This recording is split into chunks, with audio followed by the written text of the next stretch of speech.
हुम्ला पुगेर तपाईँ आएपछि यो एउटा प्रोजेक्ट अन्तर्गतको कुरा थियो, यो कसैको फन्डिङमै यो भ्रमण भयो भनेर एउटा खालको आलोचना सुरु भएको छ। के भन्नुहुन्छ यो विषयमा? यो अब म फेरि दार्चुला जाउँला भन्दैछु तुइन काण्डको अवलोकन गर्नको लागि।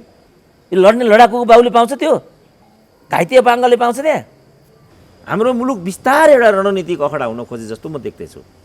त्यहाँ के चाहिँ हो मुख्य जड समस्या के हो त्यहाँको? तपाईँले देख्दा के देख्नु? 11 महिनापछि जे म भन्दैछु त्यही कुरा हुन्छ। एउटा लाल बुजकरले के कमेन्ट लेखेछ भने त्यसो भने त्यो बाटो चाहिँ के हो त भन्छ। बुद्धि बाटो नै राज्य हो भनेर बुझ्दो रहेछ। अब एमसिसीको खास मान्छेलाई परराष्ट्र मन्त्री बनाउने भन्ने कुरा सेटल भइसक्यो। केही नपाएपछि मेरो चरित्र हत्या गर्ने दुस्साहस गरेका हुन्, त्यसबाट मेरो चरित्र हत्या हुँदैन। अब म अब धेरै अगाडि गइसकेँ। कसैले चरित्र हत्या गरेर मेरो यिनीहरू सिँगै एकातिर म एकातिर भयो भने पनि मलाई लाग्छ मेलै पडला भारी हुन्छ। किन म जनताको पक्षमा छु, इमान्दारिताको पक्षमा छु, पारदर्शी छु, निष्ठावान छु। अहिलेसम्म सास फेर्न भइरहेको छैन मलाई। सानो यतिले गर्दा म बाँचेर आइराखेको छु, त्यो चाहिँ नहेर्ने। अनि सुरेन्द्र केसी कसको फन्डिङमा के को फन्डिङ, के करोडौँको फन्डिङ हो यो? त्यसकारण नाङ्गो रूपमा अब एमसिसी भर्सेस चाइना जो भाइ, यो तिमीहरूको लागि है। यो चाहिँ तिमीहरूलाई तिमीहरूको देशको माया छ भने this is high time to come forward. अब यसरी लाचारी व्यक्त गर्नुको कुनै अर्थ छैन। यो मेरो लागि होइन, यो तिमीहरूको लागि हो, आजको लागि होइन, भोलिको लागि हो। अहिले नेपाल सरकार जो त्यो हेर्न भनेर गएको थियो 7 सदस्यीय हेलिकप्टर लिएर जाँदाखेरिसम्म पिलर नम्बर 11 पत्ता लगाउन सकेन उसले। एउटा बहादुर छोरो जन्माएको रहेछ गणेश बहादुरले भन्नु त कहाँ हो कसको फोनबाट सुरेन्द्र केसी चाइना पुगेर आयो। अब यो बुद्धिलाई मैले प्रहार गर योजनाबद्ध हानिदिएको क्या मैले। तिमीहरूको बुद्धि गलत हो। अनि उसलाई चाहिँ कसले खर्च दियो? त्यसो भने यत्रो जनयुद्ध भयो कसले खर्च दियो? त्यतिका हतियार चाहियो, कहाँ आयो पैसा? अब तल्लो कर्णाली राति नै बेचियो, कसैलाई थाहै छैन। तर मैले राज्य खोइ भनेको त त्यहाँ त सीमा चौकी हुनु पऱ्यो नि, त्यहाँ भन्सार छोटी भन्सार हुनु पऱ्यो। त्यहाँ देखिँदैन, केही जिरो जिरो जिरो। यसो लज्जास्पद यिनीहरूले एउटा प्रस्तुत, एकदम दुःख लाग्छ कि खेदजनक छ यो। यिनीहरू राष्ट्रिय चाहिँ बेइमानहरू हुन्। यिनीहरूलाई जस्तै शब्दबाट भत्सना गरे पनि कम हुन्छ। तर मैले भने होइन, फेरि मैले नपाएर भनिदिइहाल्छन् तल लाल बुजकहरू बजारभरि हुन्छन्। फेरि मलाई त्यहाँ हेर्नु थियो स्थलगत। म एउटा हिस्ट्रीको विद्यार्थी पनि हुँ। पिलरहरू मलाई अवलोकन गर्नु थियो, सिमाना मलाई अवलोकन गर्नु थियो, मेची महाकाली। मैले कहाँ मात्रै हिँडेको छैन र? म सुस्ता गएको छैन र कसले खर्च दियो त? म महेशपुर गएको छैन, कसले खर्च दियो? सिलगढीको चप्पा चप्पा चाहिँ पिलरहरू मैले चाहिँ उत्खनन गरेको छु, कसले खर्च दियो त? म जाँड खान्न, रक्सी खान्न, केही गर्दिनँ। अनि के को फन्डिङ छ यहाँ? 1 रुपियाँ मैले 1 रुपियाँ गोजीमा हालेको छैन मैले। अनि के छ फन्डिङ यहाँ? लेफ्ट ह्यान्डपट्टि अर्को टाकुराको त मैले तलै त्यो त गरै हेरेँ नि त मैले। तल छ। जीवनबहादुर साईले च्यालेन्ज गरेको थियो, कोही पनि छ भने मसँग आएर प्रत्यक्ष गरोस् भनेर। मैले उनलाई नै बोलाएर मैले भनेको छु, तिमीले यस्तो चुनौती दिएको हुनाले म तिमीसँग फेस गर्न आएको हो। मलाई लाग्छ अब बिस्तारै बादल फाट्छ होला। चाइनाले तिमीहरूलाई कति पैसा चाहिन्छ, अरब खरब कति पैसा चाहिन्छ, तर एमसिसी नगर भन्ने कुरा प्रस्ताव गरिसकेको सन्दर्भमा यो विषय आइराखेको छ। त यो भने पुरै अब नेपाल अखडा हुन लाग्यो भन्ने कुरा देखिन्छ। अब लडिरहेको गोरुलाई राम राम मात्रै भन्न सकिने म स्थिति देख्छु, काँध हाल्न सक्ने स्थिति केही पनि देख्दिनँ बिल्कुल। भनौँ न 9 महिनापछि अर्को सरकार आउँछ, फेरि यी राजदूतहरू यी गइसकेको हुँदैन, फिर्ता बोलाउने स्थिति बनिसक्छ। म त हो जहिले पनि म कमजोरको पक्षमा हुन्छु। जस्तो मैले पनि यिनीहरूको झोला बोकेर हिँडिदिएको भए आज म यति भन्न सक्ने ठाउँमा पुग्थेँ। त्यो हिलको उतापट्टि छ पिलर नम्बर 12।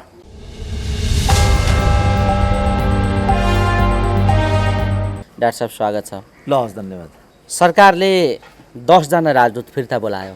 यो परिघटनालाई तपाईँले कसरी बुझ्नुहुन्छ डाक्टर साहब? यसलाई कसरी लिनुभएको छ? मैले त सामान्य रूपमा लिएको छु, किनभने त्यही बेला जो केपी ओलीले दुर्व्यवहार गरेका थिए पूर्ववर्ती सरकारबाट नियुक्त भएका राजदूतहरूको, त्यसले एक त सन्देश ठिक दिँदैन, किनभने मुलुकको नीतिगत कन्टिन्युसनलाई त्यसले क्रमभङ्ग गर्छ। जस्तो अब विगत समयमा काङ्ग्रेसले नियुक्ति गरेका राजदूत थिए यहाँ भारतका, बिजेपीले त्यसलाई पूर्ण अवधि पुरा हुन दियो। के सत्यजित रे कि के भन्ने थिए नि एकजना, तिनलाई। अब अहिले ऱ्यान्डी बेरी भन्ने अमेरिकाका राजदूत, अब जो बाइडेन आएको वर्ष दिन हुन लाग्यो, फेरेको त छैन। यस्तो चलन हुँदैन।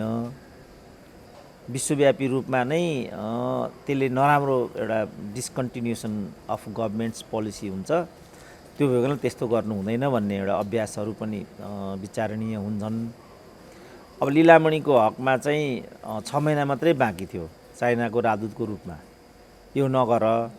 अस्ट्रेलियाको हकमा गएको 1 वर्ष मात्रै भएको थियो, यो नगर। तिमीले यो गर्यो भने यो पूर्वाग्रह पूर्ण हुन्छ। कदाचित तिमीहरूको सरकार गएर अर्को आयो भने यही गर्छ, अनि तिमीहरू के गर्छौ मैले भनेको थिएँ। अब दुर्भाग्य यसको उत्तर पनि मैले नै दिनु पर्यो। यो त मैले पहिल्यै भनिसकेको, दिस इज ब्याड। तर नेपालका राजनीतिक दलहरूले अब यस्तो नै अभ्यास गरिआएका छन् विगत समयदेखि नै। 9 महिना 8 महिना 3 महिनामै गरिदिने। अब अहिलेको त्यो केपी ओलीको यो त 1 वर्ष जागिर उहाँ हाजिरसम्म हुन पाए, स्वास्नीलाई यसो घुमाउनसम्म पाए, छोरालाई युकेसम्म देखाउन पाए होला होइन। 8 जनाको त चिठी नै एग्रिमो नै नआइकन बिट मिसफायर गरिदिइहाल्यो। यिनीहरू बर्बर र नाङ्गा बाबाहरू हुन् कि यिनीहरू। अक्षम्य अपराध यिनीहरूबाट भइआएको छ। अब अहिलेको पिँढी उठ्नु जाग्नु पर्यो यो कस्तो चिज हो भनेर। किन यसले नराम्रो एउटा अभ्यास, नेपाली भनेका गए गुज्रेका मान्छे हुन्, यिनीहरूको कुनै कुटनैतिक परिपक्वता हुँदैन, कुनै एउटा नीतिगत निरन्तरता हुँदैन। यिनीहरू भरलाग्दा मान्छे होइनन्। जस्तो चाइनाकै कुरा गरौँ, साउथ कोरियाकै कुरा मलाई आफै नै थाहा छ। त्यहाँ चाहिँ राजदूतहरूको प्रमाणपत्र वर्षमा 2 पल्ट मात्रै बुझिन्छ। कुरेर बस्नुपर्छ। मलाई लाग्छ महेन्द्रबहादुर पाण्डेले बल्ल बल्ल प्रमाणपत्र मात्रै बुझाएका थिए होला, फिर्ता आउने बेला भइहाल्यो। अब त्यहाँको चाइनाकै कुरा गर्दाखेरि दूतावासको स्थिति यस्तो छ अरे कि फर्स्ट सेकेन्ड थर्ड 3टै सेक्रेटरीहरू अहिले त्यहाँ छैनन् अरे, राजदूत हुनुको लागि यहाँ कुदेर आइसकेका। अब चाइनाको पोलिसी यस्तो छ कि आयो भने सायद उनीहरूलाई छिर्नु दिँदैन, दिइहाल्यो भने क्वारेन्टाइनमा राख्छ। अनि क्वारेन्टाइनमा चाहिँ कोभिड भन्ने भयो भने त्यहीँबाट फिर्ता पठाइदिइहाल्छ। यसो लज्जास्पद यिनीहरूले एउटा प्रस्तुत, एकदम दुःख लाग्छ कि खेदजनक छ यो। यिनीहरू राष्ट्रिय चाहिँ बेइमानहरू हुन्। यिनीहरूलाई जस्तै शब्दबाट भत्सना गरे पनि कम हुन्छ। तर मैले भने होइन, फेरि मैले नपाएर भनिदिइहाल्छन्, तल लालबुजकहरू बजारभरि हुन्छन्। फेरि यो खेदजनक छ, दुःखदायी छ। यस्तो गर्नु दुर्भाग्यपूर्ण हो। जति शब्दमा यसलाई भत्सना गरे पनि मैले त त्यो कम हुन्छ। डाक्टर साहब, यो भन्ने कुरा तपाईँलाई फेरि भन्न सुरु गरेका छन्। जस्तो हुम्ला पुगेर तपाईँ आएपछि यो एउटा प्रोजेक्ट अन्तर्गतको कुरा थियो, यो कसैको फन्डिङमै यो भ्रमण भयो भनेर एउटा खालको आलोचना सुरु भएको छ। के भन्नुहुन्छ यो विषयमा? होइन, अब नेपाल आजले त्यो गरेको योजना हो, रिपोर्टिङ, स्थलगत रिपोर्टिङको लागि एज एन एक्सपर्ट मलाई त्यहाँ लिएर गएको हो। जसले फन्डिङ गरेको छ भनेको छ, उनीहरूले यो कुरा थाहा पाउँछन् कहाँबाट फन्डिङ भयो, केबाट फन्डिङ भयो। त्यो उनीहरूको कुरा भयो, मैले केही ढाँटेको छैन। जस्तो मैले यहाँ बोलिरहेको छु, भाइको पनि काहीँ फन्डिङ छ भने म के गर्न सक्छु, यसलाई भाइले काहीँ लगेर दुरुपयोग गर्ने भने म के गर्न सक्छु। म त खुला किताब छु। मलाई त्यहाँ हेर्नु थियो स्थलगत। म एउटा हिस्ट्रीको विद्यार्थी पनि हुँ। पिलरहरू मलाई अवलोकन गर्नु थियो, सिमाना मलाई अवलोकन गर्नु थियो, मेची महाकाली। मैले कहाँ मात्रै हिँडेको छैन र, म सुस्ता गएको छैन र कसले खर्च दियो त, म महेशपुर गएको छैन कसले खर्च दियो, सिलगढीको चप्पा चाहिँ पिलरहरू मैले चाहिँ उत्खनन गरेको छु, कसले खर्च दियो त, अरूले पनि गरेका छन्, कसले खर्च दिन्छ त त्यसो भने? यो जो बोल्छ उसलाई कसले खर्च दिन्छ त्यसो भने? यिनीहरू चाहिँ पूर्वाग्रही र चाहिँ स्याडिस्ट मनस्थिति भएका मानिसहरू हुन्। म त खुल्ला किताब छु, म गएको छु। जीवनबहादुर साईले च्यालेन्ज गरेको थियो, कोही पनि छ भने मसँग आएर प्रत्यक्ष गरोस् भनेर। मैले उनलाई नै बोलाएर मैले भनेको छु, तिमीले यस्तो चुनौती दिएको हुनाले म तिमीसँग फेस गर्न आएको हो, के तिमीसँग आधार छ? मैले उनीसँगै मैले नै तर्फबाट मैले नै अन्तर्वार्ता लिएको छु जीवनबहादुर साईसँग। एमपी हुन् नि, लोकल एमपी हुन्। त्यो भएको हुनाले त्यसपछि म माथि गएको छु, नेपाल आजको खर्चमा गएको छु। अब के भन्नु पर्यो मैले? अनि यहाँ के फन्डिङ छ, के छ यहाँ? म जाँड खान्न, रक्सी खान्न, केही गर्दिनँ।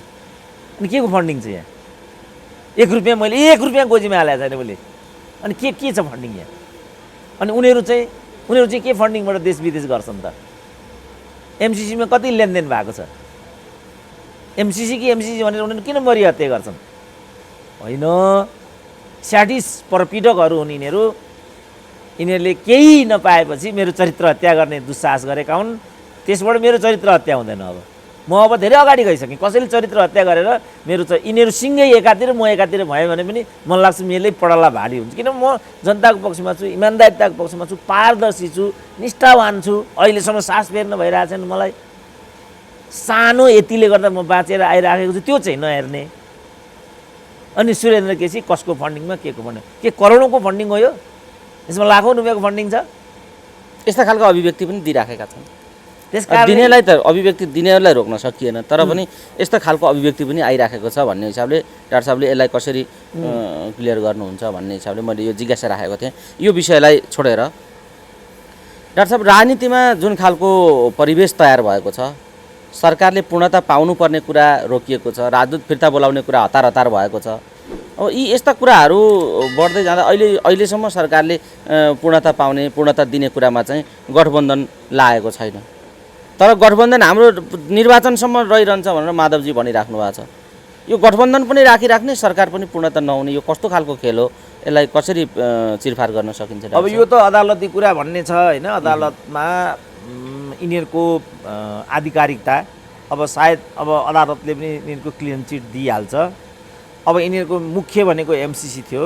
यो सम्पूर्ण सरकार लाने ल्याउने कुरा नै एमसिसीसँग आबद्ध थियो। अब एमसिसीको खास मान्छेलाई परराष्ट्र मन्त्री बनाउने भन्ने कुरा सेटल भइसक्यो। किनभने उपेन्द्रको पनि यसमा क्लेम थियो कि क्या हो, नारायण काजीको पनि क्लेम थियो कि क्या हो, महरा भन्ने कुरा पनि थियो। महरा भन्ने बित्तिकै सिजे एमसिसी विरुद्ध हुने भयो। नारायण काजी भन्ने बित्तिकै अलिकति तटस्थतावादीका कुराहरू आए। उपेन्द्र यादवलाई यिनीहरू के ट्यागबाट हेर्थे, ती सब जद्दोज्याद त्यहाँभित्र थिए नि त। मुख्य कुरा त एमसिसी ल्याउने कि नल्याउने भन्ने कुरासँग यो सरकारको भाग्य र भविष्य जोडिएको हो र त्यत्तिकै लागि केपी ओलीको सरकार गएको भन्ने कुरा त अब पुष्टि नै भइसक्यो। मलाई लाग्छ अब बिस्तारै बादल फाट्छ होला। तर अब माधव नेपालले भने जस्तो यो गठबन्धन रहन्छ, टुट्छ, फुट्छ, के हुन्छ, चुनावसम्म जान्छ, कस्तो हुन्छ, त्यो कुरा चाहिँ सबै माधव नेपालको हातमा छैन। तर यही कारणले गर्दाखेरि यिनीहरू यो लडाइँ लडिराखेका छन्। अब मुख्य कुरा अघि पनि भने एमसिसी हो। अब नारायण खड्कालाई दिने कुरा भएको भन्ने सुन्छु। एमसिसीका खास भक्त पनि हुन् उनी। मलाई लाग्छ अब बादल फाट्छ, कुरा अगाडि बढ्छ। भनेपछि अब क्रमशः सरकारले पूर्णता पाउनेतिर अब जान्छ विषय? अब जान्छ, किनभने मुख्य माधव नेपालका मान्छेलाई कसरी व्यवस्थापन गर्ने भन्ने विषय यो थियो। त्यसपछि प्रचण्डको बुहारीलाई ल्याउने कि नल्याउने त्यो थियो। त्यसपछि परराष्ट्र उपेन्द्रको हुने कि यो अमेरिकी पक्षको हुने भन्ने थियो यहाँभित्र। अब नारायण अहिले जुन खड्का भन्ने कुरा यिनीहरूले गरिरहेछन्, यिनी एकदमै संदिग्ध एन्टी चाइनिज। यिनलाई चाइनाको राजदूत पठाएको थियो कृष्णप्रसाद भट्टराईले, चाइनाले नो गरेको। त्यस्ता खालका ब्याकग्राउन्डका मान्छे हुन् नि त नारायण खड्का भन्ने त। अब चाइनाले तिमीहरूलाई कति पैसा चाहिन्छ, अरब खरब कति पैसा चाहिन्छ, तर एमसिसी नगर भन्ने कुरा प्रस्ताव गरिसकेको सन्दर्भमा यो विषय आइराखेको छ। त यो भने पुरै अब नेपाल अखडा हुन लाग्यो भन्ने कुरा देखिन्छ। अब यो सब चिजलाई प्रचण्ड भन्नेले चाहिँ सब क्रान्तिसँग जोडेका छन् होइन। सौताको रिसले के को नाक काट्ने भन्छन् नि। अब यिनीहरू लड्दा लड्दै केपी ओलीलाई देखाउँछु भन्दै यिनीहरू देशलाई नै कहाँ देखाउने हुन् भन्नेतिर विषय गइराखेको देखिन्छ। अब के भन्छन् तल लालबुचकडहरू फेरि बजारभरि हुन्छन्, फेरि एकदम यही हो क्रान्ति, योभन्दा क्रान्तिकारी लाइन त अर्को हुनै सक्दैन भन्छन्। शेरबहादुरलाई माथि राखेर जनयुद्धलाई पूर्णता दिने अरे फेरि। अब तिनीहरू के भन्छन्? तर अब चाइना पनि नेकेट। तिमीहरूलाई उसले के भन्यो भने तिमीहरूलाई कति चाहिन्छ पैसा, खरब चाहिएको कति चाहिएको भनिरहेको छु। यो एमसिसी भनेको त 56 अरब रुपियाँ न हो। त्यसमा 10 अरब चाहिँ तिनीहरूले खाइसके, 50 अरब रह्यो होइन। 50 अरबमा 10 अरब त यिनीहरूको कमिसन होला, 40 अरब रह्यो। 40 अरबले नेपाल स्वर्ग हुन्छ त? 40 अरबमा पनि हुबहु कार्यान्वयन हुने कुरा त गाह्रो छ। चुहावट अरू त फेरि छँदैछ नि, मुद्रास्फीति त्यो त कहाँ छ, एकैचोटि दिने पनि होइन, प्रोजेक्टमा सबै कुरा भइसकेपछि दिने भन्ने कुरा पनि छ त्यसमा। अब मेलम्ची हाम्रो अगाडि चाहिँ मेलम्ची त 13 अरबको प्रोजेक्ट होइन, 31 अरब पुग्यो। के भयो त? मेलम्ची आयो त 13-31 मा पुग्यो। कतिले कति त्यहाँबाट कमाए, के भयो? अब अहिले के भयो त भने यस्ता प्रोजेक्टबाट त मुख्य कुरा देशैलाई आत्मनिर्भर बनाउनु पर्यो र स्थानीय साधन स्रोतहरूलाई नै परिचालन गर्नु पर्यो, त्यहाँ जनता जोड्नु पर्यो। यो विकासको मोडल भन्दा अर्को कुनै मोडलले काम गर्दैन। अब यति पनि अब प्रचण्डलाई हामीले बुझाउनु पर्यो, तिनका कार्यकर्ताहरूलाई हामीले सम्झाउनु पर्यो। त्यसकारण नाङ्गो रूपमा अब एमसिसी भर्सेस चाइना भइरहेको म देख्छु। अब यिनीहरूले पुरै चाहिँ त्यस्तै खालको अब चाइनाको राजदूत बनाउने होला। अब मलाई लाग्छ फेस टु फेस अब ओपन भयो क्या यिनीहरू। किन केपी ओलीलाई हुत्याएको थियो, किन हामी यो रुम्चे भए पनि केपी ओलीलाई यति साह्रो नलखेट किन भन्दै थियौँ भन्ने कुरा मलाई लाग्छ अब प्रश्न हुन्छ। तर अब केपी ओली फेरि यस्तो एउटा संस्कार मानिस, यस्तो एउटा समूह लिएर हिँड्ने प्रवृत्तिका मानिस रहेछन्। अब त्यस कारणले केही उपाय छैन हाम्रो अगाडि, केही हामी गर्न सक्दैनौँ। अब लडिरहेको गोरुलाई राम राम मात्रै भन्न सकिने म स्थिति देख्छु, काँध हाल्न सक्ने स्थिति केही पनि देख्दिनँ बिल्कुल। भनौँ न 9 महिनापछि अर्को सरकार आउँछ, फेरि यी राजदूतहरू यी गइसकेको हुँदैन, फिर्ता बोलाउने स्थिति बनिसक्छ। अब यो तरिकाको जुन शासकीय शैली हाम्रा राजनीतिक दलका नेताहरूले अपनाए यो खेदपूर्ण छ। अहिलेको पिँढीलाई म भन्छु, भाइ यो तिमीहरूको लागि है, यो चाहिँ यिनीहरूले त क्रान्ति बेच्छन्, देश बेच्छन्, सबै बेच्छन् यिनीहरूले। तिमीहरूलाई तिमीहरूको देशको माया छ भने this is high time to come forward. अब यसरी लाचारी व्यक्त गर्नुको कुनै अर्थ छैन। के दिँदो रहेछ, आखिर दिने बेलामा त सबैले आफ्ना छोरी बुहारी स्वास्नीले अगाडि देखिहाल्यो त। तकमा जस्तो कुरा त ल भनौँ न, नेपाली क्रान्तिमा माधव कुमार नेपालको बाबुको के योगदान हो ल भनिदिउँ त। ल माधव जस्तो महान छोरो जन्माउन योगदान गरे भन्ने होला नि त डाक्टर साहब। त्यसो भने त कुनै अर्कालाई पनि यही भन्नु पर्यो।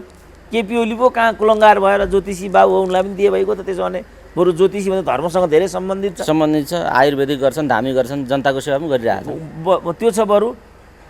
त्यस कारणले यो चिज के हो भाइ हो हेर भन्दै अब मैले चाहिँ मेची महाकाली म घुमेको, हुम्ला त्यसै गएको होइन नि, रहरले गएको होइन नि।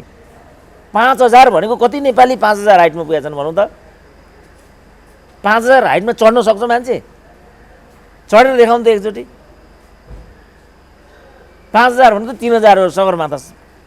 3000 कम त हो नि 5000 भनेको। त्यहाँ त फन्ड लिएर गयो भन्छन् भने यो बुद्धिलाई मैले प्रहार गरिदिनु खोजेँ। तिमीहरू गलत बाटोमा गइरहेछौ। मैले तिमीहरूलाई वार्न गरेर राखेको हो। यो मेरो लागि होइन, यो तिमीहरूको लागि हो, आजको लागि होइन, भोलिको लागि हो।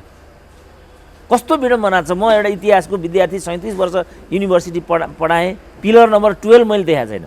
अहिले नेपाल सरकार जो त्यो हेर्न भनेर गएको थियो 7 सदस्यीय, हेलिकप्टर लिएर जाँदाखेरिसम्म पिलर नम्बर 11 पत्ता लगाउन सकेन, उसले पुग्न सकेन, ल्यान्ड गर्न सकेन। हेलिकप्टर बाफ्रे, यत्रो सिनियर प्रोफेसर रिटायर भइरहेको यस्तो मान्छे सारा मास्टर जागिर खाएर रोएर हिँडिरहेछन्। हजुर मलाई राजदूत बनाइदियो भनेर लङ कट्टु लाएर हिँडिरहेछन्। त्यस्तो बेलामा एउटा बहादुर छोरो जन्माएको रहेछ गणेश बहादुरले भन्नु त कहाँ हो, कसको फोनबाट सुरेन्द्र केसी चाइना पुगेर आयो। अब यो बुद्धिलाई मैले प्रहार गर योजनाबद्ध हानिदिएको क्या मैले। तिमीहरूको बुद्धि गलत हो, तिमीहरू ठिक बाटोमा छैनौ भनेर मैले झकझक्याउन खोजेको नि। अब उसले उल्टो बुझ्छ भने यसको के दबाई हुन्छ ल भनिदिउँ त। खुलेआम नदी नाला बेचिँदा कोनि के हुँदाखेरि मान्छेलाई सामान्य भइराखेको छ। फेरि यो बडा आश्चर्यको मनोविज्ञान छ डाक्टर साहब। यसलाई यो कस्तो कतातिर जाने मनोविज्ञान हो, के रे पैदा गरेको विषय हो यो? अलिकति यसमा यो त विनाशकालले विपरीत बुद्धि छँदैछ नि। अब तल्लो कर्णाली राति नै बेचियो, कसैलाई थाहै छैन। तल्लो कर्णाली कि तल्लो अरुण कर्णालीका पनि कुरा आइरहेको होइन, अप्पर अब येमा उनीहरूलाई चासो छैन, उनीहरू यसमा क्रान्ति नै देख्छन्। अप्पर कर्णाली नै अप्पर तल्लो भयो भन्ने अहिले आइरहेछ विषय। फेरि त्यसरी यहाँ परिभाषा अप्पर कर्णाली भन्दा धेरै विवाद भएपछि अप्पर तल्लो भनेर व्यवस्था गरियो भन्ने पनि चर्चा आइरहेछ। होइन, अप्पर कर्णाली ओके भइसकेको छ, अलि त्यो स्रोतको खोजीको लागि भनेर जिएमआरले होल्ड गरेर राखेको मात्रै हो। अब नीतिगत रूपमा भन्ने हो भने त यो इन्डियाको होल्डिङ पोलिसी हो। इन्डियाले कुनै पनि प्रोजेक्ट नेपालमा एक्सनमा लैजाँदैन, ऊ होल्ड मात्रै गरेर राख्छ ताकि अर्को पार्टी नआओस्। उसको पोलिसी यति हो। जस्तो महाकाली कहिले पनि एक्सनमा जाँदैन। त्यो डाक्टर साहबले पहिले पनि भनिसकेको। डाक्टर साहब यो जे सन्दर्भहरू अहिले तयार भएका छन्, यही बेला प्रचण्डको रुवावासी चलेको छ। कहिले म एक्लै हुन्छु होला अब 2-3 वर्षपछि भनिरहेका छन्, कहिले यो अब चुनावी प्रक्रियाबाट अब नेतृत्व आउँछ भन्ने कुरा, म 30 वर्ष यो गरेँ अब नेतृत्व चुनावी प्रक्रियाबाट छान्ने भन्ने कुरा अर्को गरिराखेका छन्। कहिले के भनिरहेछन्, कहिले के भनिरहेछन्। प्रचण्डको ठ्याक्कै कुरा के हो भन्ने कुरा अहिले आइराखेको छैन क्लियर। तपाईँले प्रचण्डका अभिव्यक्ति र अहिलेको प्रचण्डको राजनीतिलाई कसरी हेर्नुभएको छ डाक्टर साहब? होइन, उनको चाहिँ अरूको भन्दा डिलिङ ट्याक्टफुल र पोलिटिकल नै हुन्छ।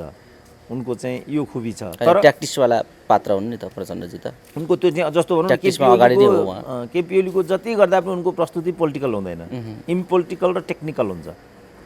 उनीहरू दुईजनाको फरक यही नै कुरा हो। तर प्रचण्डको हकमा उनलाई सन्तुष्ट बनाएको स्थिति चाहिँ के होला भने के हुन्छ त 15 महिनापछि कहीँ फेरि केपी ओली नै उल्टेर त आउने होइनन्, जुन अनुमान मैले गरिरहेको छु। किनभने यो जुन यिनीहरूको जम्मै यो हर्क अब भनौँ न, यी भोका नाङ्गा राजदूत भएर गएका, फलानु गरेर गएका, पैसा बुझाएर गएका, थाङ्ना माग्ना जम्मै अब आएर एकैचोटि अब भनौँ न 21 जना त उसले राजदूत मात्रै फिर्ता गरिदिरहेछ। ती 21 जना त अब एक ठाउँमा उभिन्छन्, किनभने हामीलाई बर्बाद गर्ने यही प्रचण्ड हो भन्ने पर्ने भयो त्यहाँ त। यो सब कुराको चाहिँ एउटा सहानुभूति केपी ओलीले पाउँछन्। यो मानेमा केपी ओलीलाई को पोलिटिक्स र प्रवृत्तिलाई जीवन्त राख्ने प्रवृत्ति भनेको चाहिँ माधव नेपालहरूको प्रवृत्ति हो भनेर मैले आज भने हो र। समयले विषय त्यहाँ पुर्यायो कि पुर्यायो नि त। र मलाई लाग्छ 11 महिनापछि जे म भन्दैछु त्यही कुरा हुन्छ, फेरि केपी ओलीको पुनरुदय हुन्छ। त्यो बेला कसरी आफ्नो अस्तित्व जगडा गर्ने भन्ने प्रश्नले कोतरिरहेको हुनुपर्छ प्रचण्डलाई। किनभने मैले भने थिएँ यही ठाउँमा तिमी उभिरह्यौ भने अबको पालो नेपाली काङ्ग्रेसको र उसले मतै नबागिकन 2/3 ल्याउँछ र म पनि त्यसमा लाग्छु। किनभने यिनीहरूले 2/3 जुन वाम मतलाई चाहिँ घात गरे, यी अपराधीहरू हुन्, यिनीहरूलाई चाहिँ यस बापत दण्डित गर्नुपर्छ, यिनीहरू दण्डनीय छन् भन्ने मेरो कुरा थियो। अब मै त्यहाँ छैन।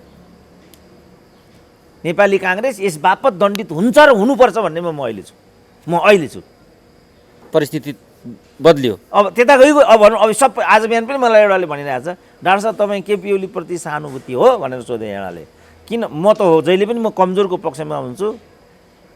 KP Oli is badly beaten, he is marginalised and he is in opposition position, so I am always in the opposition position.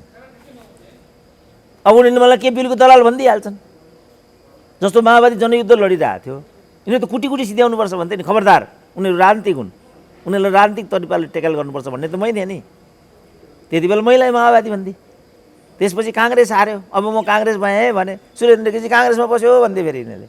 अब अहिले केपी ओली रोइरहेका छन्, एउटा मान्छे पर रोइरहेछ, संसार धुरिएर कुटिरहेछ, म पनि ती माथि जाइ लाग्नु, हेट केपी ओलीलाई छोला भन्नु पर्यो परेन?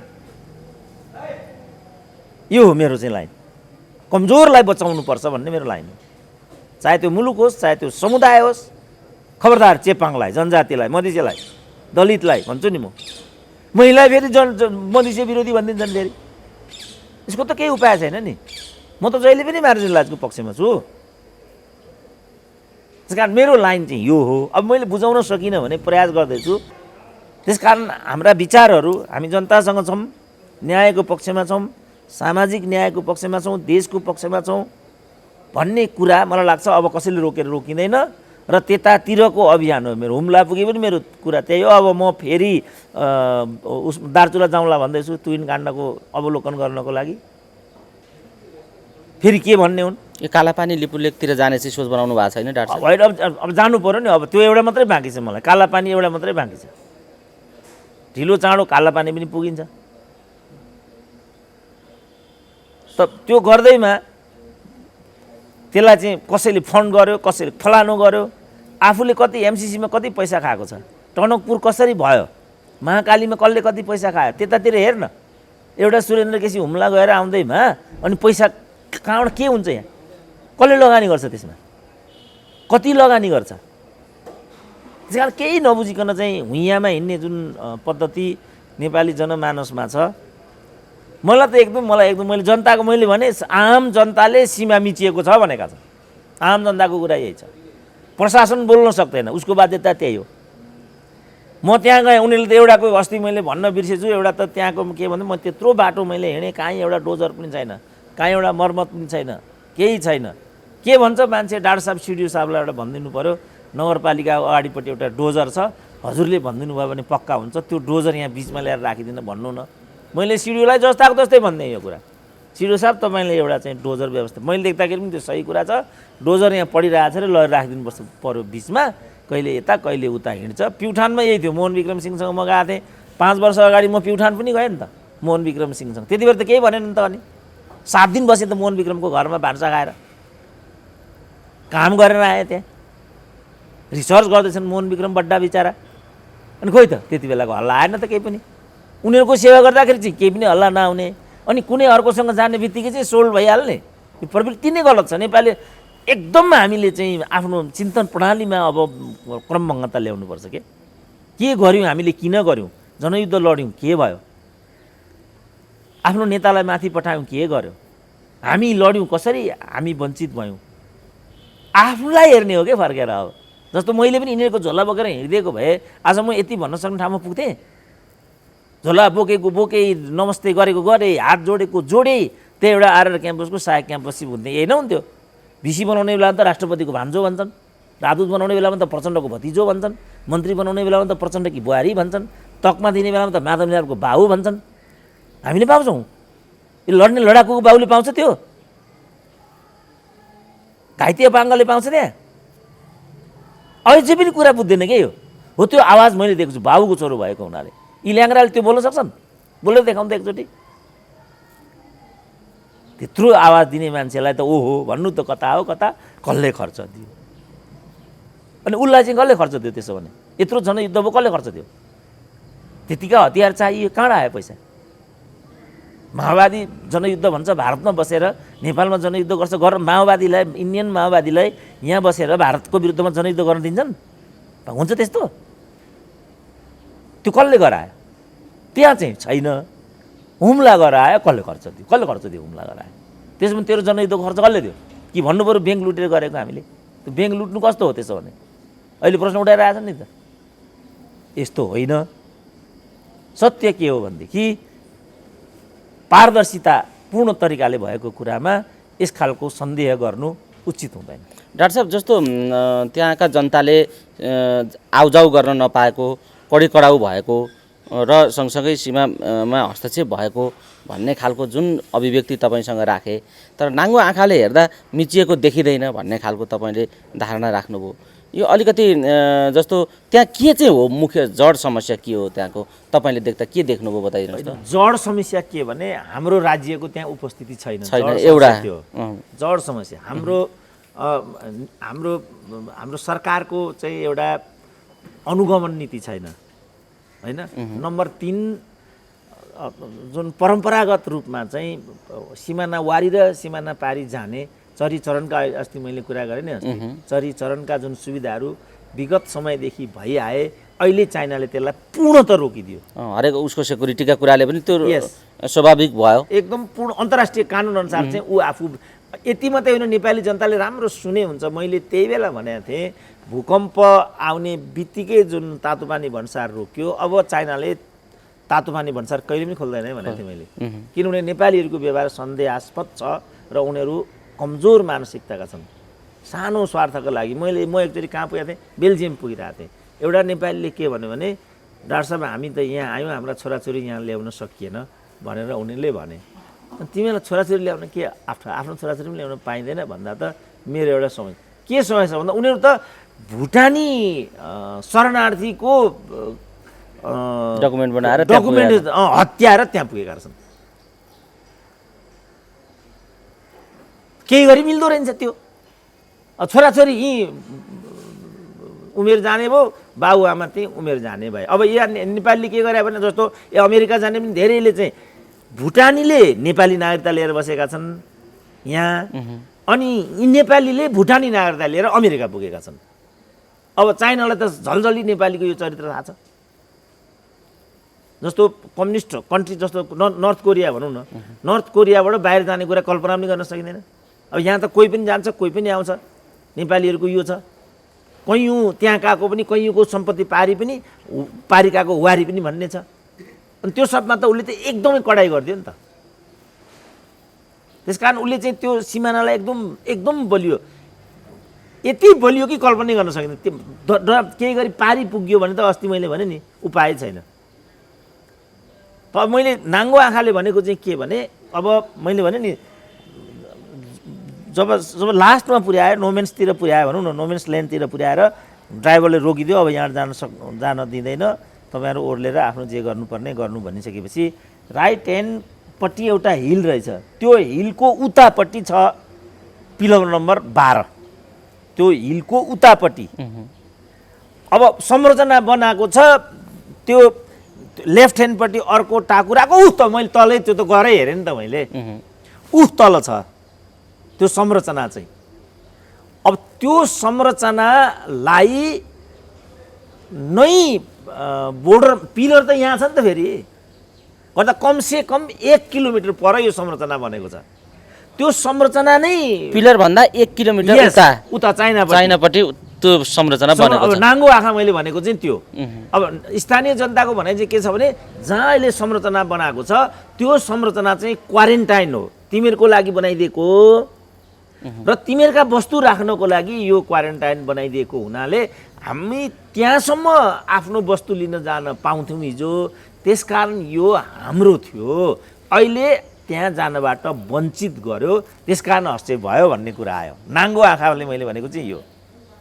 अब पिलर यहाँ छ, 1 किलोमिटर पर संरचना 1 छ, किलोमिटर पर संरचना छ, अनि यो चाहिँ हस्तक्षेप भयो, अतिक्रमण भयो भन्छन्।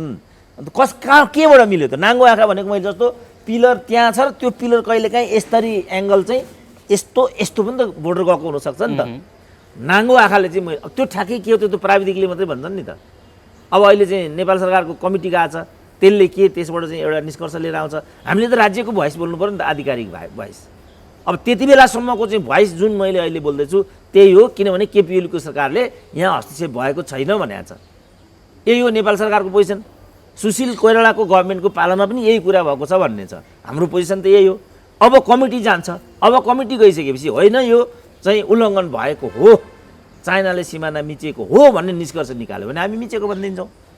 नाङ्गो आँखा भनेको चाहिँ त्यो हो, लेमेन अन्डरस्ट्यान्डिङ भनेको नाङ्गो आँखा भनेको। हामी त लेमेन हो नि, त्यो यसो हेर्दैमा यही छ त्यही छ भन्न पाइन्छ त। अब किनभने त्यहाँ त एङ्गल लगाएर चाहिँ त्यो नाप्ने इत्यादि गर्ने हुन्छ, त्यो त हामी बुझ्दैनौँ नि। नाङ्गो आँखा भनेको चाहिँ त्यो हो। त्यो अवस्था त्यहाँ देखिन्छ। यसो झलक्क हेर्दाखेरि त्यो मिचेको देखिँदैन। तर जनता चाहिँ यहाँ हस्तक्षेप भयो भनिराखेका छन्। त्यही क्वारेन्टाइन बिल्डिङ जो बनाएका थिए, पशु क्वारेन्टाइन जो बिल्डिङ छ, उनीहरू के भन्छन् भने त्यो बिल्डिङ चाहिँ तिमीहरूका लागि बनाएको र यो तिमीहरूको ठाउँ हो भन्थे अरे उनीहरूले। अब मैले भने चरीचरणको कुरा गरेँ नि त। चरीचरणको कुरा गर्दाखेरि उताका वस्तुभाव पनि यता आउन सक्ने, यताका वस्तुभाव पनि उता जान सक्ने। अब जान सक्ने भन्नाले ऊ त इन्टरनेसनल बोर्डरमा छ नि त। अब पशु लानु पर्यो भने पनि अब कार्ड चाहिएन। डाक्टर साहब जस्तो त्यो जुन मानौँ ल संरचना क्वारेन्टाइन नेपाली भूमिमै रहेछ या नेपालीहरूका लागि नै बनाइदिएको रहेछ भने पनि त्यहाँसम्म पहिला जान पाउँथे, चरीचरणका हिसाबले व्यवहारिक हिसाबले त्यहाँ पुग्न सकिन्थ्यो, उपभोग थियो। अहिले छैन भन्ने कुरा जो आएर अहिले विषय उठाइएको छ, सरकारले पनि उठाएको छ। यो सरकारले अहिले अध्ययन टोली पनि बनाएर यसलाई अलिक पेचिलो विषय बनाएको छ। यो के समाधान हुन नसक्ने, हल हुन नसक्ने त्यस्तो खालको प्रब्लम हो? होइन, पटक्कै होइन। यो कस्तो खालको प्रब्लम? पटक्कै होइन, यो एकदम पोलिटिकल हो। चाइना विरुद्ध लक्षित भएर आएको राजनीतिक यो अभिष्ट हो। यसलाई चाहिँ यो तरिकाले विवादास्पद बनाउनु, दुई देश बिचको सुसम्बन्धमा दरार ल्याउने कुरा हो। यो अनुपयुक्त हो। यसले गर्दा स्थानीय जनताले अझ दुःख पाउँछन्। म त तातो पानीमा गएँ नि त, यही भइरहेछ नि त। त्यहाँ हजारौँ मान्छे रोजगारी त्यहाँको चाहिँ ड्राई पोर्ट चाइनाले बनाइदिएको हो नि त। के स्थिति भोग गरिरहेछन् सुस्ताका जनताले। नेपालीहरूको मानसिकता कस्तो छ? 1 केजी चिनी किन्न विराटनगरबाट जोगबनी जान्छ। रिक्सामा जुन आउने 8 जाने 8 जुन 16 रुपियाँ हो, उल्टो 10 रुपियाँ बढी गएको भन्ने कुरातिर जाँदैन हो। त्यसकारण जबसम्म मुलुक आत्मनिर्भर हुँदैन, जबसम्म जनतामा समृद्धि छाउँदैन, तबसम्म मानिसमा एउटा न राष्ट्रियताको भावना जागृत हुन्छ। मैले एकचोटि उहाँ जेनेभा जाँदाखेरि फ्रान्ससँग जोडिएको रहेछ त्यो जेनेभा, स्विजरल्यान्ड चाहिँ लगे साथीहरूले पारी लोकल साथीहरूले लगेपछि त्यहाँ कस्तो रहेछ भनेदेखि 1 क्यान बियरलाई चाहिँ पारीपट्टि पर्दो रहेछ 2.5 फ्र्याङ्क, पारीपट्टि 2.5 फ्र्याङ्क, वारी आयो भने 4 फ्र्याङ्क। कस्टली सहरमा पर्छ जेनेभा। तर कुनै पनि स्विस नागरिकले पारीबाट केही पनि किनेर ल्याउँदैन, किनभने ऊमा राष्ट्रियताको भावना छ, ऊमा राष्ट्रवादिताको सोच छ। मैले चाहिँ सस्तोको नाममा फ्रान्समा मैले मेरो पैसा खर्च गरेँ भने त्यो विदेशमा पुग्छ भन्ने सोचबाट ऊ परिलक्षित। हामी कस्ता छौँ ल भन्नु त? यो कारणले हामीमा चाहिँ एउटा सुदृढ राष्ट्रियताको भावना पनपिन सकेको छैन। त्यसको लागि हामीले चाहिँ समृद्धिमा देशलाई लैजानु पर्यो र जनतालाई यो नीति निर्णयमा चाहिँ जोड्नु पर्यो। त्यसपछि मात्रै उसलाई के लाग्छ भने यो मेरो हो, यसलाई मैले संरक्षित गरिनँ भने मेरो हक अधिकार मैले नै खोसेको हुन जान्छ भन्ने एउटा संस्कार त्यहाँ चाहिँ बन्न सक्छ। त्यसको अभावमा आजको स्थिति आइरहेछ नि त। आज त सबै अस्तित्वको त्यही भनौँ न, मैले अझै पनि भने नि, हुम्लादेखि त्यहाँ धारपाकसम्म पुग्दाखेरिको अन्तरालमा नेपाल सरकार भन्नेको उपस्थित एउटा लाल बुजकरले के कमेन्ट लेखेछ भने त्यसो भने त्यो बाटो चाहिँ के हो त भन्छ। बाटो नै राज्य हो भनेर बुझ्दो रहेछ ऊ। प्रकृति नै राज्य हो भनेर बुझ्दो। प्रकृति त अनन्तकालसम्म यो देशै नभन्दा पनि थिएन। यसको सिमाना, यसका अरू व्यवस्थापनहरू पो हामीले परिकल्पना गरेको त। नहुँदा त्यो सिङ्गो धरती त हामी नहुँदा पनि थियो होला नि त, अर्कै रूपमा थियो होला, तर थियो होला नि त। राज्य भनेको चाहिँ त्यहाँ हाम्रो प्रहरी चौकी हुनु पर्यो, त्यहाँ हाम्रो प्रशासनिक संयन्त्र हुनु पर्यो। जस्तो भनौँ न अरबौँ करोडौँ रुपियाँको चाहिँ चाइनाबाट माल सामान यस्तो आउने हुन्छ होला नि त। अनि त्यसको भन्सार कर खोइ त। अब योबाट वञ्चित गरेको हुनाले बा हुम्लाका जनतालाई लागेको हो कि चाइनाले हामीलाई हस्तक्षेप गरेको भन्ने यहाँ लागेको हो कि बा? म सुन्छु हुम्लाका अत्यन्त समृद्ध मानिसहरू, अत्यन्त समृद्ध मानिस भएको जिल्लामध्ये हुम्ला पर्छ भनेर, र ती जम्मैका 4-5 वटा यहीँ काठमाडौँमा घर छन् भनेर म सुन्छु। त्यो त त्यसरी आएको होला। अहिले मैले यो भने फेरि मैसागरी जाउने होला फेरि, यस्तो हुन्छ नि त यहाँ त। तर मैले राज्य खोइ भनेको त त्यहाँ त सीमा चौकी हुनु पर्यो नि, त्यहाँ भन्सार छोटी भन्सार हुनु पर्यो, राज्यका संरचनाहरू त्यहाँ हुनु पर्यो, त्यहाँ हुनु पर्यो। त्यहाँ देखिँदैन, केही 0-0-0। त्यसपछि त धन्न भनौँ न, धन्न यहाँभन्दा बढी हस्तक्षेप भएको छैन त्यहाँ। उसले त त्यसलाई ख्यापै बोकेर लिएर आएर कालापानी जस्तो माथि टाकुरामा रहेछ, स्ट्राटेजिक ठाउँ चाहिँ त्यो टाकुरो हो नि त। हस्तक्षेप नै गर्न आयो त त्यहाँ आउने हो नि त उसले त। कालापानीमा त्यही भएको त हो नि। जसरी कालापानी स्ट्राटेजिक ठाउँ हो इन्डियाका लागि, त्यसरी नै त्यो पनि स्ट्राटेजिक ठाउँ हो चाइनाका लागि। तर मैले देख्दा उसले त्यो गरेको पाइनँ। त्यसकारण मैले नाङ्गो आँखाले देख्दाखेरि त्यहाँ हस्तक्षेप भएको देखिएन। मैले भनेको चाहिँ त्यहाँ हो। डाक्टर साहब, हामी कुराकानीको अन्तिम चरणमा छौँ। जस्तो यो सन्दर्भमा अहिले जे तरिकाले तपाईँले भन्नुभयो, एउटा त्यो हुम्ला एउटा नमुना उदाहरण हो, राज्यको उपस्थिति छैन भन्ने कुरा। यस्तै कुरा सुस्तादेखि लिएर सबैतिर नै यो भइराखेको छ। कालापानीको भूभाग के हुने भन्ने अर्को विषय पनि छ। अब यी यस्ता यावत विषयहरूका बिचमा अहिलेको राज्य संरचना जे स्थितिमा छ, यो त कुनै पनि बलियो राष्ट्रियता, बलियो राज्य संयन्त्रको कल्पना हुन नसक्ने ठाउँमा मुलुक आइपुग्यो। नाङ्गो रूपमा अब मुठभेडको स्थिति, शक्ति केन्द्रको टकरावको स्थितिमा अब लगभग नाङ्गो रूपमा यो आउन थाल्यो भन्ने डाक्टर साहबले पनि एउटा चिन्ता व्यक्त गर्नुभयो, त्यो बुझाइ व्यक्त पनि गर्नुभयो।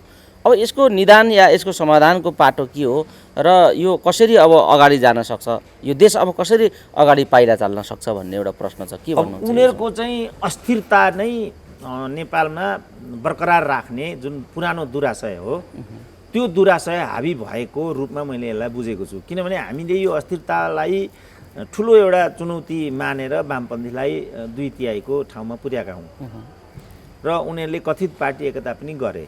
त्यो हुँदैन, किनभने स्वार्थहरूको गठजोडलाई एकता भन्न सकिँदैन भनेर मैले अनेकचोटि भन्दा वामपन्थी एकता नचाहने भन्थे यिनीहरू नै।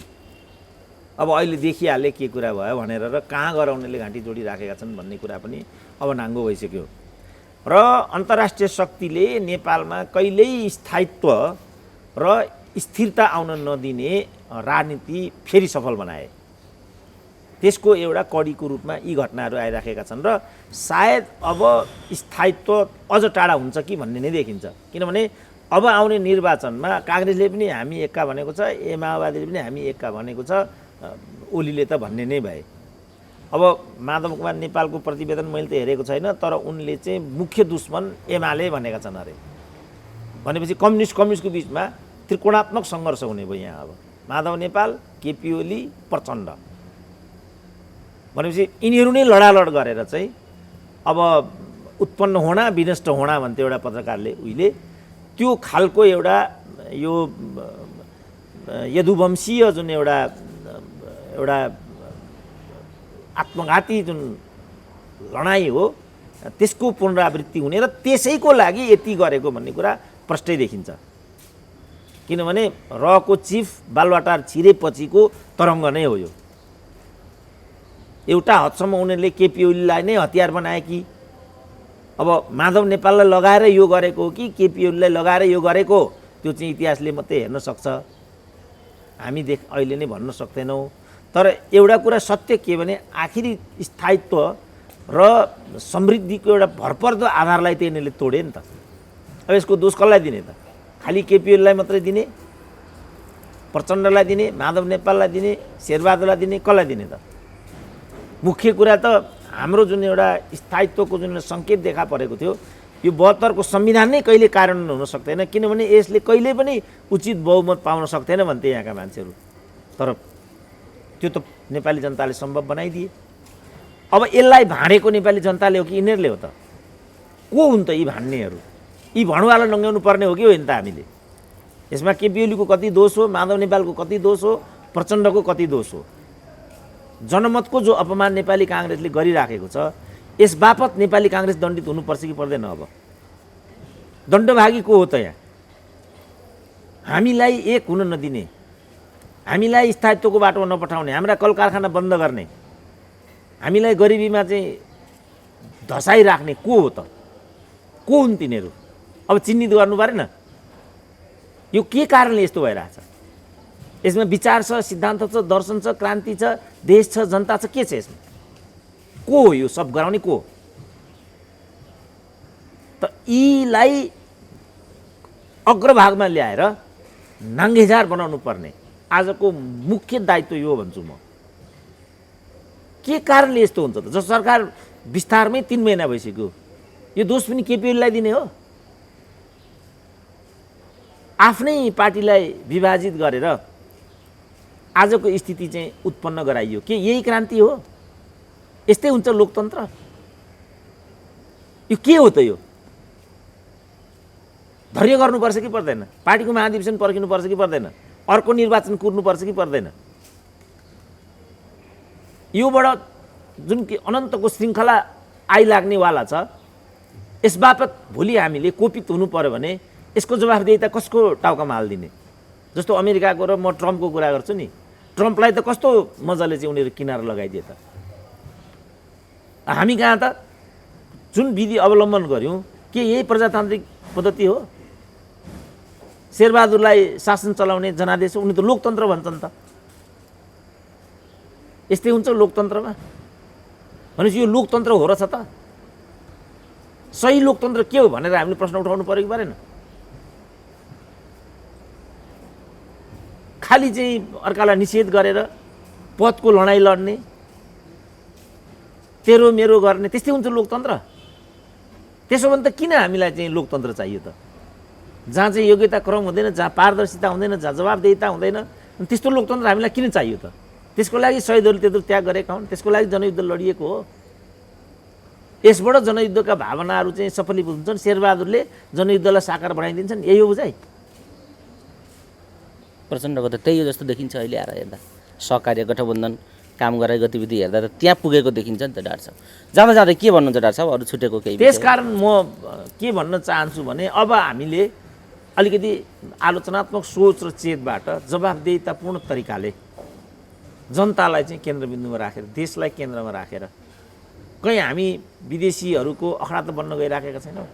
साँच्चै एमसिसीमा जुन जिद्दी अमेरिकाले गर्यो, साँच्चै यो चाइनालाई घेर्ने बिआरआईको विरुद्धमा लक्षित भएर आएको प्रोजेक्ट हो भन्ने नै त होइन कतै?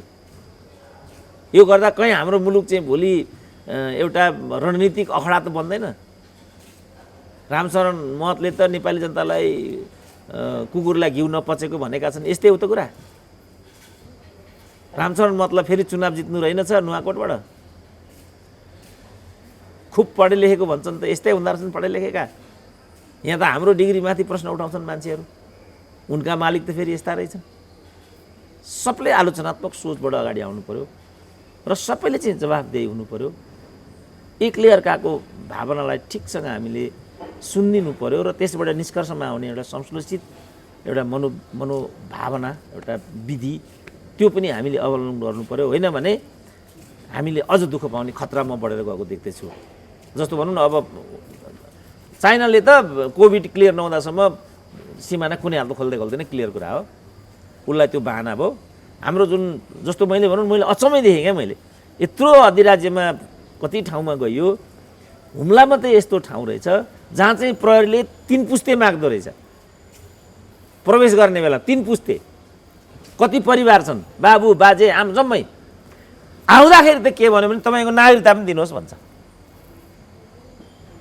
अनि नागरिकता कहाँबाट लिने हो बाबु तिमीले? सबैसँग एक त नागरिकता हुँदैन। दोस्रो कुरा, नागरिकता 7 दिनदेखि हुम्लामै बत्ती छैन, फोटोकपी गर्नु पर्यो। फोटोकपी गराउने 50 रुपियाँ लाग्ने होला। के सिस्टम हो तिमीहरूको यो भने मैले प्रहरी के सर अब हामीलाई त आदेश छ, हामी केही पनि गर्न सक्दैनौँ, आदेश यही छ। झट्ट मैले के सम्झेँ भने अब एन्टी टिबेटियन एक्टिभिटीको अखडा भनेको छ, सिन्धुपाल्चोकको कुरा पनि यही छ, हुम्लाको कुरा पनि यही छ, दोलखाको कुरा पनि यही छ, काठमाडौँ नै हब हुन थालिसक्यो होला प्रेसर उताड। किनभने नागरिकता भन्ने बित्तिकै त टिबेटियन हो भने त नागरिकता नहुने भइगयो, विदेशी हुने भने त फोटोकपी पनि दिन नसक्ने भइगयो। त यसरी बिस्तारै उनीहरूले चाहिँ यो नीतिबाट चाहिँ मुलुकलाई यहाँसम्म ल्याइराखेका थिए। मैले झट्ट सम्झेँ पक्का यो त्यही हुनुपर्छ भनेर। त त्यो भएको हुनाले हाम्रो मुलुक बिस्तारै एउटा रणनीतिक अखडा हुन खोजे जस्तो म देख्दैछु। यसले एउटा अप्रिय स्थानमा हामीलाई पुर्याउँछ। हाम्रो अभाव र गरिबीले गर्दाखेरि हामीबाट गलत हुने सम्भावना पनि त्यतिकै प्रबल छ। सानो स्वार्थमा चाहिँ बिकिदिने, अब नेतै बिक्छ, मन्त्री नै बिक्छ, सचिव नै बिक्छ भनिसकेपछि जनता किन बिक्दैन? उसको त ह्यान्ड टु माउथको कुरा छ। भोलि एउटा स्कलरसिप पाउँछ उसले, छोराछोरीलाई MBBS बनाउने कुरा छ त्यहाँ। नेताहरूले त भनौँ न, नेताका जम्मैका भनौँ न, जम्मैका छोराछोरी न एम्समा पढ्छन् होइन, दिल्लीमा पढ्छन्, अमेरिका पढ्छन्, जम्मैको त्यही हो नि, विकसित मुलुकहरूमा पढ्छन्। अनि कोटामा के स्कलरसिपमा हुँ कि गुँ, चाइनामै भनौँ सबै नेताका छोराछोरीहरू। मलाई एउटाले भन्थ्यो बुढा नीलकण्ठमा हिजो जिल्लाबाट चाहिँ दलित मधेसी उत्पीडितका विद्यार्थीहरू समेत कलेक्सन गरेर त्यहाँ ल्याएर पढाउँथ्यो। प्रतिभावान क्षमता भएका विद्यार्थीहरू ल्याउने एउटा प्रचलन थियो। अहिले नेताको भन्दा अर्काको त्यहाँ छोराछोरी नै पढ्दैन भन्नु मलाई एउटाले। भनेपछि त्यो लोकतन्त्र कि यो लोकतन्त्र त भन्ने प्रश्न उठाइदिएको छु क्या मैले। त्यसकारण मैले भने त्यो प्रणाली निरङ्कुश थियो तर अभ्यास लोकतान्त्रिक थियो। यो प्रणाली लोकतान्त्रिक छ तर अभ्यास निरङ्कुश छ, मैले यो भनिदिएको छु। आजको प्रश्न भनेको चाहिँ प्रणाली भन्दा पनि अभ्यासलाई लोकतान्त्रिक गराउने कि नगराउने भन्ने हो। किनभने निरङ्कुश प्रणाली जस्तो चाइनाको त प्रणाली निरङ्कुश हो नि त, तर उसको त्यसको अभ्यास चाहिँ लोकतान्त्रिक छ। फलस्वरूप जनताले त्यहाँ प्रतिफल पाएका छन्, मुलुक चाहिँ सुशासन र समृद्धिमा गएको छ। प्रणाली त निरङ्कुश हो नि, हामी प्रणाली लोकतान्त्रिक हो तर हाम्रो अभ्यास निरङ्कुश छ। किनभने नेता वरिपरि भन्दा परतिरले एक ठाउँमा प्रवेश पनि पाउँदैन, एउटा अवसर पनि पाउँदैन। त्रिचन्द्र क्याम्पसको पार्ट टाइम नियुक्ति पनि पार्टीको कार्यकर्ता भएन भने असम्भव छ। पञ्चायत कालमा हामी जम्मै त युनियनका नेता थियौँ होइन, कसरी पायौँ त त्यसो भने? प्रणाली निरङ्कुश थियो, अभ्यास लोकतान्त्रिक थियो। अहिलेको प्रणाली लोकतान्त्रिक छ, अभ्यास निरङ्कुश छ। मेरो आह्वान के छ भनेदेखि हामी प्रणालीलाई भन्दा पनि अभ्यासलाई लोकतान्त्रिक बनाऊ। त्यो भयो भने मात्रै जनताको त्यहाँ पहुँच विस्तारित हुन्छ र जनताले त्यो प्रणालीलाई चाहिँ स्वामित्वमा लिन्छ। त्यसपछि मात्रै शासनले स्थायित्व पाउँछ र समृद्धिको बाटोमा हामीहरू जान सक्छौँ। यो सबैभन्दा उपयुक्त विधि हुन्छ, यसको कुनै विकल्प छैन। यतातिर सिङ्गो मानिसको सोचाइ केन्द्रित होस्, को कहाँ गयो के गर्यो त्यतातिर होइन, मैले के गरेँ के गर्नु पर्थ्यो, यसमा हामीहरू केन्द्रित हौँ भन्ने नै मलाई अन्त्यमा थप रूपमा भन्नु बाँकी हो।